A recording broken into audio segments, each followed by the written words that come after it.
નમસ્કાર વિદ્યાર્થી મિત્રો, 12 મે 2026ના ડેઇલી કરંટ અફેરમાં આપનું હાર્દિક સ્વાગત છે. મિત્રો, છેલ્લે સુધી જોડાયેલા રહેજો, જેથી કરીને અગત્યનો એક પણ ટોપિક તમારાથી મિસ ન થઈ જાય. Question number 1. ભારતનું યુપીઆઈ પ્લેટફોર્મ અપનાવનાર પ્રથમ કેરેબિયન દેશ કયો બન્યો? તો સાચો જવાબ આવશે મિત્રો ત્રિનિદાદ અને ટોબેગો. તો આપણે એના વિશે વિગતે ચર્ચા કરીશું. હવે જુલાઈ 2025માં ત્રિનિદાદ અને ટોબેગો ભારતની યુપીઆઈ એટલે કે યુનિફાઈડ પેમેન્ટ ઇન્ટરફેસ સિસ્ટમ અપનાવનાર પ્રથમ કેરેબિયન દેશ બન્યો. આ કરાર ભારતના વડાપ્રધાન નરેન્દ્ર મોદીની મુલાકાત દરમિયાન થયો હતો. ત્રિનિદાદ અને ટોબેગો યુપીઆઈ અપનાવનાર વિશ્વના 8મા નંબરના દેશ બની ગયા છે. ભારતીય પ્રવાસીઓ હવે ભીમ, ફોનપે જેવી એપ દ્વારા સીધું ભારતીય રૂપિયામાં પેમેન્ટ કરી શકશે. બંને દેશો વચ્ચે ઇન્ડિયા સ્ટેક અંતર્ગત ડિજિટલ લોકર અને ઈ સાઇન માટે પણ સહકાર થયો છે. આ પ્રોજેક્ટમાં એનપીસીઆઈ એટલે કે national payments corporation of India technical સહાય પણ પૂરી પાડશે. હવે question number 2. Asian weightlifting championship 2026નું આયોજન કયા દેશમાં થયું?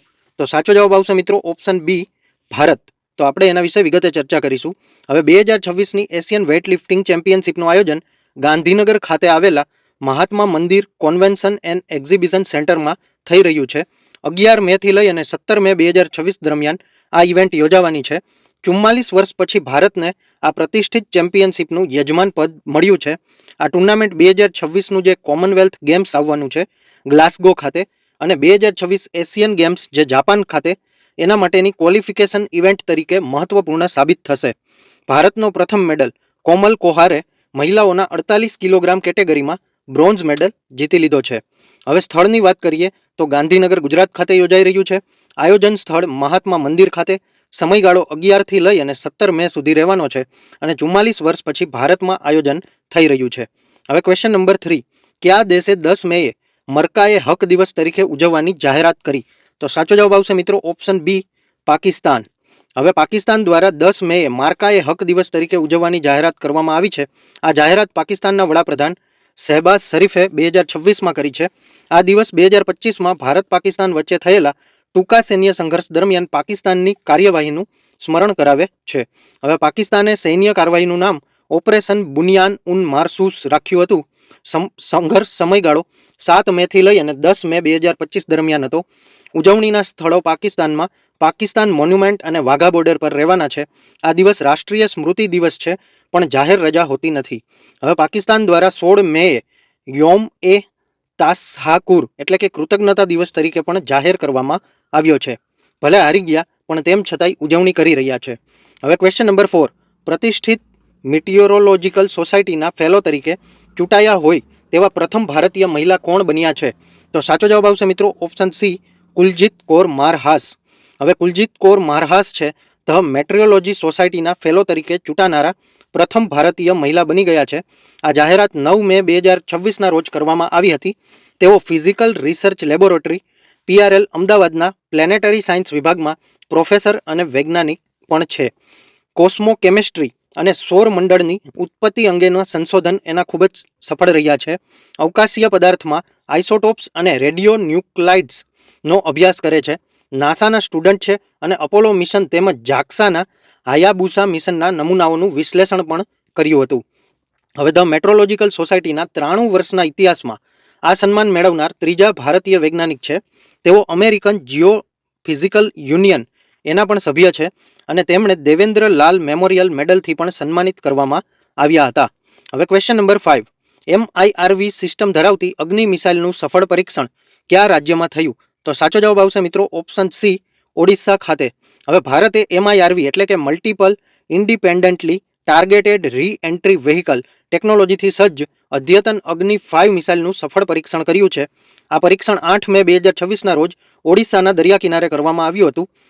Doctor APJ Abdul Kalam island પરથી કરવામાં આવ્યું હતું. હવે મિસાઇલમાં MIRV ટેકનોલોજીનો ઉપયોગ કરવામાં આવ્યો છે. એક જ મિસાઇલ દ્વારા અનેક અલગ અલગ લક્ષ્યોને નિશાન બનાવવાની ક્ષમતા દર્શાવવામાં આવી હતી. હવે તમામ પેલોટ્સે ભારતીય મહાસાગર ક્ષેત્રમાં પોતાના લક્ષ્યોને સફળતાપૂર્વક હિટ કર્યા હતા. પરીક્ષણનું નિરીક્ષણ જમીન અને જહાજ આધારિત રડાર તથા ટેલિમેટ્રી સ્ટેશનો દ્વારા કરવામાં આવ્યું હતું. મિનિસ્ટ્રી ઓફ ડિફેન્સે તમામ મિશન ઉદ્દેશ્યો સફળ રહ્યા હોવાનું જણાવી દીધું. હવે question number 6. Bharat Africa forum સમિટની ચોથી આવૃત્તિ ક્યાં યોજાશે? તો સાચો જવાબ આવશે મિત્રો ઓપ્શન બી, નવી દિલ્હી ખાતે. ચોથું ભારતનું અને આફ્રિકાનું ફોરમ સમિટ IAFS4 નું આયોજન ન્યૂ દિલ્હી ખાતે 21 થી લઈ અને 31 મે 2026 દરમિયાન થશે. 2015 પછી દાયકાથી વધુ સમય બાદ આ સમિટનું આયોજન થઈ રહ્યું છે. સિનિયર અધિકારીઓની બેઠક 28 મે 2026 ના રોજ યોજાશે. વિદેશ મંત્રીઓની બેઠક 29 મે 2026 ના રોજ યોજાશે અને મુખ્ય સમિટ 31 મે 2026 ના સમયે યોજાશે. હવે આની જે સમિટ છે એની થીમ શું રાખવામાં આવી છે? તો કે IA સ્પિરિટ એટલે India Africa strategic partnership for innovation, resilience and inclusive transformation રાખવામાં આવી છે. ભારતના વિકસિત ભારત 2047 અને આફ્રિકાના એજન્ડા 2063 વચ્ચે સહયોગ મજબૂત બનાવવાનો મુખ્ય હેતુ છે. વેપાર, ટેકનોલોજી, સુરક્ષા અને ટકાઉ વિકાસ ક્ષેત્રે ભાગીદારી પણ વધશે. સમિટનો લોગો, થીમ અને વેબસાઇટ લોન્ચ કરનાર વ્યક્તિ S જયશંકર છે, જેઓ વિદેશ મંત્રી છે. હવે ક્વેશ્ચન નંબર 7, ચર્ચમાં જૈન મેડિટેશન ટેમ્પલ એટલે કે ધ્યાન મંદિરનું ઉદ્ઘાટન કયા શહેરમાં થયું? તો સાચો જવાબ આવશે મિત્રો ઓપ્શન બી, બેંગલુરુ ખાતે. હવે ધ્યાન મંદિરનું ઉદ્ઘાટન 10 મે 2026 ના રોજ બેંગલુરુ ખાતે આવેલા આર્ટ ઓફ લિવિંગ ઇન્ટરનેશનલ સેન્ટરમાં કરવામાં આવ્યું. વડાપ્રધાન નરેન્દ્ર મોદીએ આ મંદિરનું ઉદ્ઘાટન કર્યું. આ કાર્યક્રમ આર્ટ ઓફ લિવિંગ ફાઉન્ડેશનના 45મા સ્થાપના વર્ષ અને તેના સ્થાપક શ્રી રવિશંકરના 70મા જન્મદિવસ નિમિત્તે યોજાયો હતો. હવે ધ્યાન મંદિર કમળાકાર એટલે કે લોટસ શેપ ડિઝાઇન ધરાવતું વિશાળ ધ્યાન કેન્દ્ર છે. હજારો લોકો એકસાથે ધ્યાન અને મૌન ચિંતન કરી શકે તેવી વ્યવસ્થા રાખવામાં આવી છે. કાર્યક્રમમાં 182 દેશના 1 લાખથી વધારે લોકો જોડાયા હતા. કાર્યક્રમ દરમિયાન માનસિક આરોગ્ય, ગ્રામ વિકાસ અને પર્યાવરણ સુરક્ષા સંબંધિત 9 સેવા પ્રોજેક્ટ પણ શરૂ કરવામાં આવ્યા છે. હવે ક્વેશ્ચન નંબર 8, ચેસના ઇતિહાસમાં સત્તાવાર રીતે બીજા સૌથી નાની વયના ગ્રાન્ડ માસ્ટર કોણ બન્યા? તો સાચો જવાબ આવશે મિત્રો ઓપ્શન સી, ફોસ્ટીનો ઓરો. હવે ફોસ્ટીનો ઓરો ચેસ ઇતિહાસના બીજા સૌથી નાના ગ્રાન્ડ માસ્ટર બની ગયા છે. 10 મે 2026 ના રોજ 12 વર્ષ 6 મહિના અને 26 દિવસની ઉંમરે GM ટાઇટલ મેળવી લીધું છે. ફાઉસ્ટીનો ઓરો આર્જેન્ટિનાના ખેલાડી છે અને તેને મેસી ઓફ ચેસ તરીકે પણ ઓળખવામાં આવે છે. તેણે ઇટાલીમાં યોજાયેલા સાર્દિનિયા વર્લ્ડ ચેસ ફેસ્ટિવલ દરમિયાન ત્રીજો અને અંતિમ GM નોમ મેળવ્યો હતો. વિશ્વ રેકોર્ડ તોડવાથી આશરે 2 મહિના પાછળ રહી ગયા સૌથી નાના ગ્રાન્ડ માસ્ટરનો વિશ્વ રેકોર્ડ અભિમન્યુ મિશ્રાના નામે છે. ભારતના ગુકેશ ડોમારાજુ સૌથી નાના ઉંમરે GM બનવાની યાદીમાં ચોથા સ્થાને હતા. હવે 10 વર્ષની ઉંમરે મેગ્નસ કાર્લસનને ઓનલાઈન બુલેટ ગેમમાં પણ હરાવી ચૂક્યા છે અને 11 વર્ષની ઉંમરે 2500 ઇલો રેટિંગ મેળવી અને ઇતિહાસમાં સૌથી ઝડપથી આ માઇલસ્ટોન હાંસલ કરી લીધો છે. હવે ક્વેશ્ચન નંબર 9, વાહનો પર ધર્મ આધારિત ઓળખ ચિહ્નોના પ્રદર્શન પર કયા રાજ્યે પ્રતિબંધ મૂક્યો છે? તો સાચો જવાબ આવશે મિત્રો ઓપ્શન બી, નાગાલેન્ડ. તો આપણે એની વિગતે માહિતી જોઈશું કે નાગાલેન્ડ સરકારે વાહનો પર ધાર્મિક સ્ટીકર, સૂત્રો, NGO ઓળખ અને અન્ય અનઅધિકૃત નિશાનીઓ પર પ્રતિબંધ મૂકી દીધો છે. આ આદેશ 30 એપ્રિલ 2026ની સૂચના દ્વારા જાહેર કરવામાં આવ્યો. આ કાર્યવાહી કેન્દ્રના માર્ગ પરિવહન અને રાજમાર્ગ મંત્રાલયની સલાહ અનુસાર કરવામાં આવી હતી. હવે વાહન માલિકોને સ્ટીકર દૂર કરવા માટે 45 દિવસનો સમય આપવામાં આવ્યો છે. નિયમનો અમલ મોટર વ્હીકલ એક્ટ 1988 હેઠળ કરવામાં આવશે. નિયમ ભંગ કરનાર સામે દંડ અને કાનૂની કાર્યવાહી પણ થશે. વાહનોની નંબર પ્લેટ સ્પષ્ટ દેખાય અને ઓળખ ચિહ્નોના દુરુપયોગને રોકવાના ઉદ્દેશ્યથી આ નિર્ણય લેવામાં આવ્યો છે. હવે question number 10, international big cat એલાયન્સના 26મા સભ્ય તરીકે કયો દેશ જોડાયો? તો સાચો જવાબ આવશે મિત્રો ઓપ્શન બી, સાઉદી અરેબિયા. તો આપણે એની માહિતી જોઈશું. હવે સાઉદી અરેબિયા 11 મે 2026ના રોજ international big cat alliance IBCA ના 26મા સભ્ય બની ગયા છે.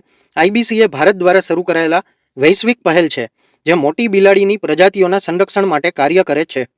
હવે મોટી બિલાડીઓમાં કોનો સમાવેશ થાય? તો કે વાઘ એટલે કે ટાઈગર, સિંહ એટલે કે લાયન, દીપડો એટલે કે લેપર્ડ, હિમદીપડો એટલે કે સ્નો લેપર્ડ, ચિત્તો એટલે કે ચિત્તા, જગુઆર એટલે કે જગુઆર અને પ્યુમા એટલે કે પ્યુમા. એ 7 મોટી બિલાડીઓની જાતમાં સમાવેશ થાય છે. મે 2026 સુધી કુલ સભ્ય દેશો 26 અને ઓબ્ઝર્વર દેશો ટોટલ 5 છે. IBCAનું મુખ્ય મથક નવી દિલ્હી ખાતે આવેલું છે. ભારત 1-2 જૂન 2026 દરમિયાન નવી દિલ્હીમાં પ્રથમ IBCA સમિટનું આયોજન કરશે. હવે 95 બિગ કેટ રેન્જ કન્ટ્રીઝને સમિટ માટે આમંત્રિત કરવામાં આવ્યા છે. જો મિત્રો આ વિડીયો જોવાથી તમારા નોલેજમાં વધારો થયો હોય તો આ વિડીયોને એક લાઇક અચૂકથી આપી દેજો. તમે કઈ એક્ઝામની તૈયારી કરો છો એ કમેન્ટ કરી અને જણાવી દેજો. જો કોઈ તમારા મિત્રો તૈયારી કરતા હોય તો એના વિડીયો અચૂકથી શેર કરી દેજો.